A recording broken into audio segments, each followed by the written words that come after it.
નડિયાદના ડુમરાલ પંથકમાં વરસાદી પાણીથી ખેતરોમાં નુકસાન પહોંચ્યું। કાંસની યોગ્ય સફાઈના અભાવે ખેડૂતો મુસીબતમાં મુકાયા તો ખેડા જિલ્લાના 500 વીઘા ખેતરો પાણીમાં ગરકાવ થઈ ગયા।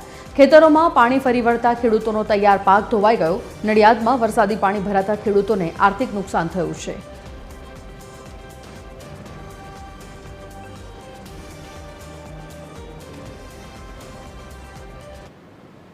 આ ડુમરાલ ગામ છે અને આ કાંસ વ્યવસ્થિત સાફ નહીં થતો એના લીધે 400 થી 500 વીઘો ડાંગર બોરણ ગઈ છે અને આ ONGC ની લાઈન જે છે એ લાઈન વાળા કોંસ બરાબર સાફ નથી કરવા દેતા એના લીધે આ ડાંગર બોરણ ગઈ છે। પાણી ગુતાલ, પીપલગ, ડુમરાલ, નડિયાદ બધાનું પાણી અહીં આવે છે।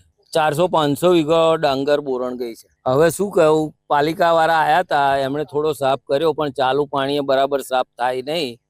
અને અહીંયા ONGC ની લાઈન વાળાએ બહુ એવી તકલીફ આલેલી છે ને કે તઈ જો કઈ કોઈ માણસ ખોદવા જાય ને તોય તઈ આવીને એમ કે કઈ અને એમ કે ભાઈ તને સરિયા ગણવા પડશે ને આમ છે ને તેમ છે, નવી વાતો કરે એટલે કોઈ એનો ઉકેલ જ નહીં આવતો।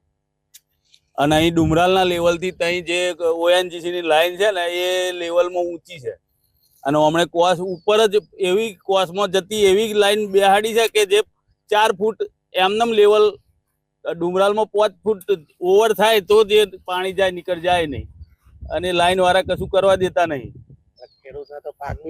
પાક બધા બગડ્યા જ છે બધું। આ કોઈ આવતું હવે ખેડૂત થાકી ગયો છે, શું કરે? પછી એમ કે જમીનો ખેડૂતો વેચે ગણે